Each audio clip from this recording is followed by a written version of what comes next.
आहे. मी इयत्ता 10वीत शिकत आहे. शैक्षणिक साहित्य निर्मिती या अंतर्गत मी माझ्या वर्गाचे वेळापत्रक तयार करीत आहे. माझं नाव आयुष प्रभू डवंग. मी इयत्ता 9वीमध्ये शिकत आहे.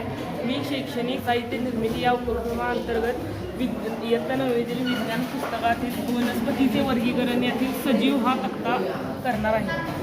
माझे नाव प्रज्वलादित कांबे. मी इयत्ता 9वीमध्ये शिकत आहे. शैक्षणिक साहित्य निर्मिती उपक्रमाअंतर्गत मी गणित या विषयातील पहिला धडा सेट यामधील टाईप्स ऑफ सेटचे तक्ता तयार करणार आहे.